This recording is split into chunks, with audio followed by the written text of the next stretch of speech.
नमस्कार विद्यार्थी मित्रांनो. इयत्ता 9वीच्या कुमार भारती या पाठ्यपुस्तकामध्ये सर्वप्रथम अनुक्रमणिका जर पाहिली तर त्या अनुक्रमणिकेमध्ये काव्यानंद हा भाग इयत्ता 9वीपासून आपल्याला अभ्यासायला आहे. काव्यानंद म्हणजे काय तर कवितेचा घेतलेला आस्वाद म्हणजे काव्यानंद. कविता ही कोणत्याही प्रकारची असेल, रसिकता निर्माण करणारी असेल, आपल्यामध्ये वीरता निर्माण करणारी असेल, धैर्य निर्माण करणारी असेल, प्रेरणादायी असेल, कुठल्याही प्रकारची कविता असेल तर ती जी कविता आहे ती कशा प्रकारची आहे, त्याचा घेतलेला जो आनंद आहे, आस्वाद आहे, त्याला आपण काव्यानंद असं म्हणायचं. इयत्ता 9वी आणि 10वी या दोन्ही इयत्तांमध्ये आपल्याला काव्यानंद हा प्रकार पाहायला मिळेल. सर्वप्रथम इयत्ता 9वीच्या पाठ्यपुस्तकामध्ये असलेला काव्यानंदासाठीचा जो भाग आहे तो आज आपण त्याचा विचार करूया. तर इयत्ता 9वीच्या पाठ्यपुस्तकामध्ये एक वीर रसात्मक कविता जी आपल्याला एक स्फुरण निर्माण करून देईल अशा प्रकारची एक कविता या ठिकाणी आपल्याला काव्यानंदासाठी दिलेली आहे. वंद्य वंदे मातरम या शीर्षकाची ती कविता आहे. गदी माडगुळकर यांनी ही कविता लिहिलेली आहे, ज्यांना आपण बापूजी असे संबोधतो. गदी माडगुळकरांनी ही कविता लिहिलेली आहे. तर या कवितेमध्ये काय भावार्थ आहे तो तर आपण पाहणारच आहोत. तत्पूर्वी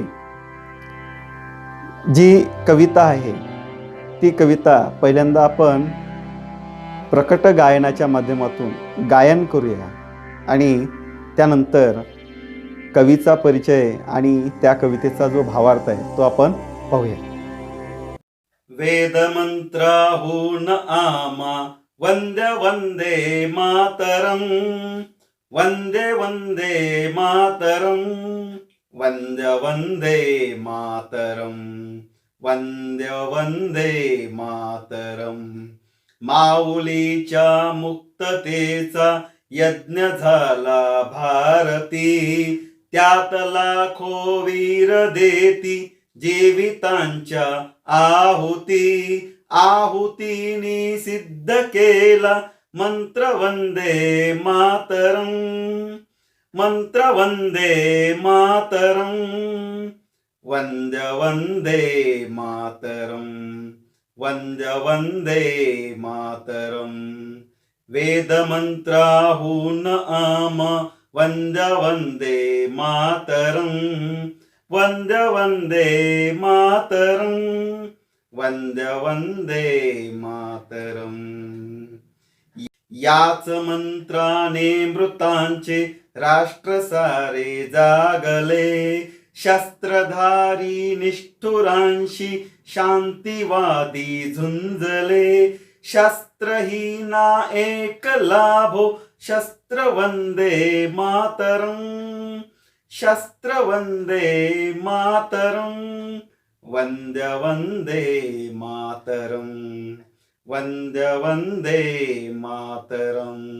वेदमंत्राहून आम वंदे वंदे मातरम, वंदे वंदे मातरम, वंदे वंदे मातरम.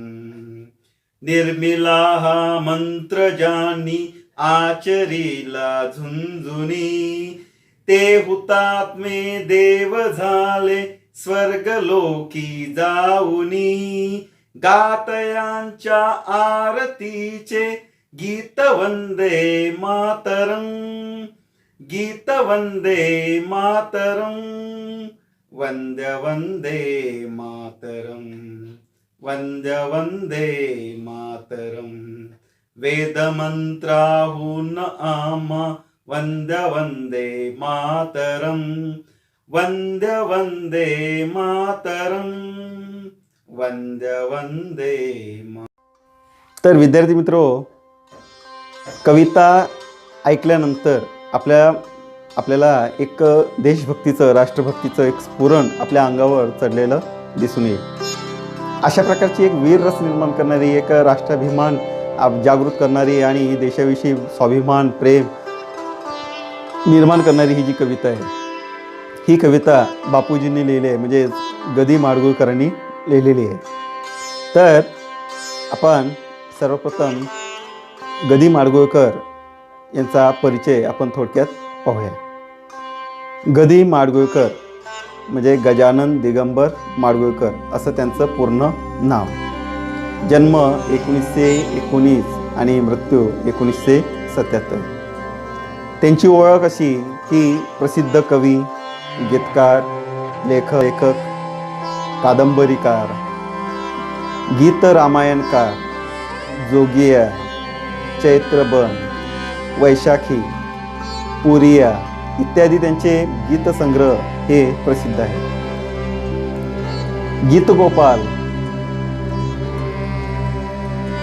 गीतसौभद्र ही त्यांची गाजलेली अशी काव्यनिर्मिती. कृष्णाची करंगळी, तुपाचा नंददीप हे त्यांचे कथासंग्रह प्रसिद्ध आहे. आकाशाची फळे, उभे धागे, आडवे धागे यासारख्या कादंबऱ्या त्यांच्या प्रसिद्ध आहेत. आणि अशा प्रकारचं लेखन त्यांनी केलेलं आहे. भारत सरकारने पद्मश्री हा किताब देऊन त्यांचा गौरव केलेला आहे. आता या वंदे वंदे मातरम ही जी कविता आहे, वंदे मातरम ही जी कविता आहे, या कवितेमध्ये आपल्या अलौकिक प्रतिभेमुळे आधुनिक वाल्मिकी म्हणून ओळखले जाणारे जे गदी माडगूळकर आहेत, त्यांचे म्हणजे राष्ट्रभक्तीने प्रेरित झालेल्या असलेल्या अनेक काव्यांमधला हा एक भाग आपल्याला सांगता येईल. गदी माडगूळकर यांचे प्रखर राष्ट्रभक्तीने प्रेरित होऊन राष्ट्र स्वातंत्र्यासाठी हौतात्म्य पत्करलेल्या वीर भारत पुत्रांच्या कृतज्ञतेविषयी हे गीत आहे. आणि या प्रस्तुत गीतामध्ये हे जे प्रस्तुत गीत आहेत हे चैत्रबन, त्यांचा जो चैत्रबन हा जो काव्यसंग्रह आहे त्या काव्यसंग्रहामधून हा घेतलेला आहे. तर अशा प्रकारे त्यांचा परिचय आपल्याला सांगते. मगाशी जे आपण गीत ऐकलं तर हे गीत संगीतबद्ध देखील झालेलं आहे. सुधीर फडके यांनी याला संगीतबद्ध केलेलं आहे आणि त्याचं गायन देखील सुधीर फडके यांनीच केलेलं आहे. असं बापूजींचं हे गीत आपल्याला एक प्रेरणा देणारं सांगता येईल. तर थोडक्यात आता हे जे काव्यानंद आहे, परीक्षेच्या दृष्टीने जर आपण विचार केला तर या काव्यानंदाचा म्हणजे एक प्रश्नासाठी म्हणा किंवा कृतीपत्रिकेसाठी कुठलाही म्हणजे भाग परीक्षेमध्ये विचारला जाणार नाही. काव्यानंदच म्हणजे काय, तर केवळ काव्याचा आनंद घेणे एवढाच उद्देश या काव्यानंदाचा आहे. म्हणून हा केवळ काव्यानंदासाठी हा भाग आपण घ्यायचा आहे. तरी पण या कवितेमध्ये जो भावार्थ दडलेला आहे तो भावार्थ आपण या ठिकाणी थोडक्यात सारांशाच्या माध्यमातून समजावून घेऊया. तर गदी माडगूळकर सांगतात, वेदमंत्राहून अम्मा वंदे वंदे मातरम, म्हणजे राष्ट्रप्रेमाने भारलेल्या व भारताच्या स्वातंत्र्यासाठी प्राणार्पण म्हणजे प्राणाची आहुती दिलेल्या राष्ट्रभक्ताबद्दल कृतज्ञता व्यक्त करत असताना गदी माडगूळकर म्हणतात की आम्हाला जे आपल्या भारतीय संस्कृतीमध्ये जे वेद आहेत त्या वेदामध्ये असलेले जे काही मंत्र आहेत त्या मंत्रापेक्षाही वंदे मातरम हा जो जयघोष आहे, हा जयघोष आम्हाला सर्वात जास्त वंदनीय आहेत, आदरणीय आहेत. तो आमच्या प्राणापेक्षाही महत्त्वाचा आहे असं हे गदी माडगूळकर म्हणतात. कवी गदी माडगूळकर म्हणतात की माऊलीच्या मुक्ततेचा यज्ञ झाला भारती, त्यात लाखो वीर देते जीवितांच्या आहुती. आहुतीने सिद्ध केला मंत्र वंदे मातरम. म्हणजे हा जो मंत्र आहे वंदे मातरम, हा साधासुद्धा नाही आहे. तर ज्या ज्या लोकांनी स्वातंत्र्यासाठी आपल्या प्राणाची आहुती दिली, बलिदान दिले, स्वातंत्र्याच्या अग्निकुंडामध्ये लाखो लोकांनी आपली आहुती दिलेली आहे, अशा लोकांनी काय की स्वातंत्र्यपूर्व काळामध्ये भारतवर्षामध्ये भारत मातेला स्वातंत्र्य करण्यासाठी मुक्त असा स्वतंत्र संग्राम, त्याला आपण स्वातंत्र्य संग्रामाची धगधगती ज्योत म्हणतो, अशा ज्योतीतून एक म्हणजे यज्ञ निर्माण झालेला आहे. आणि या यज्ञातून मग हा जो मंत्र निर्माण झाला आहे, तो मंत्र या ठिकाणी आम्हाला सर्वात वंदनीय आहे, आदरणीय आहे. तिसऱ्या चरणामध्ये याच मंत्राने मृतांचे राष्ट्र सारे जागले, शस्त्रधारी निष्ठुरांशी शांतिवादी झुंजले, शस्त्रहीना एक लाभो शस्त्रवंदे मातरम. म्हणजे ज्यांच्या मनामध्ये राष्ट्राविषयी म्हणजे त्यांची मनं जी आहेत ही राष्ट्रप्रेमाने पूर्णपणे निजलेले होते, झोपलेले होते, या मंत्राने मात्र सर्व राष्ट्र जे आहेत हे राष्ट्र आपल्या देशाप्रती, आपल्या राष्ट्राप्रती स्वाभिमान जागृत करून हे इंग्रजांविरुद्ध लढण्यासाठी तयार झाले. आणि सर्व भारतीय जे आहे ते खडबडून जागे झाले. आणि जे कुणी शांतीवादी होते की म्हणजे शस्त्राचा वापर न करणारे होते, ते देखील आपल्या शस्त्रासह इंग्रजांशी लढू लागले. आणि इंग्रजांविरुद्ध जे काही इंग्रज जुलमी अत्याचार करत होते त्या अत्याचाराविरुद्ध लढू लागले. आणि अशा त्या झुंजीमध्ये निशस्त्र असणाऱ्या भारतीयांना देखील वंदे मातरम हा एकच महामंत्र शस्त्रासारखा हा वाटू लागला. आणि म्हणून निशस्त्र म्हणून म्हटलं आहे, शस्त्रधारी निष्ठुरांशी शांतिवादी झुंजले, शस्त्रहीना एक लाभो शस्त्रवंदे मातरम.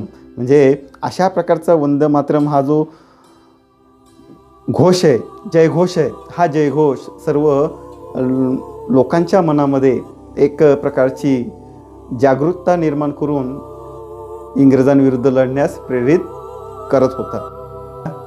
तिसरे चरण, निर्मिला हा मंत्र ज्यांनी आचिरीला झुंजुनी, ते हुतात्मे देव झाले स्वर्गलोकी जाऊनी, गातयांच्या आरतीचे गीत वंदे मातरम, वंदे वंदे मातरम. स्वातंत्र्य लढ्यामध्ये ज्या देशभक्तांनी वंदे मातरम हा मंत्र निर्माण केला, तोच त्यांनी वर्तनामध्ये आणून परकीय सत्तेशी झुंज देण्याचा प्रयत्न केला, झुंज दिली. आणि जे राष्ट्रभक्त रणांगणावर प्राणार्पण करून त्यांना हौतात्म्य आलंय, ते तर स्वर्गलोकामध्ये जाऊन देव झाले आणि त्यांना देवत्व प्राप्त झाले. त्यांच्या बलिदानाची आरती म्हणजे त्यांनी जे बलिदान दिलं त्या बलिदानाची आपण आरती जे ओवाळतो, ती आरती म्हणजेच वंदे वंदे मातरम. म्हणजे वंदे वंदे मातरम हे जे गीत आहेत, हे ज्यांनी बलिदान दिलं आहे, ज्यांनी हौतात्म्य पत्करलं आहे, असे लोक हे स्वर्गलोकामध्ये जाऊन देव झाले. आणि ज्या देवाची आपण आरती करतो, त्या आरतीला जी आरती ओवाळतो ती म्हणजे वंदे वंदे मातरम. अशा प्रकारे ग. दि. माडगूळकर यांनी आपल्या भारत मातेच्या स्वातंत्र्यासाठी जे उत्स्फूर्तता आपल्या मनामध्ये स्वाभिमान निर्माण व्हावा यासाठी जे गीत लिहिलं आहे, त्या गीतासाठी अशा प्रकारे शब्दबद्ध करून तरुणांमध्ये, मुलांमध्ये आणि भारतीयांमध्ये एक प्रकारचा स्वाभिमान निर्माण करून दिलेला आहे. तर अशा प्रकारे आपल्याला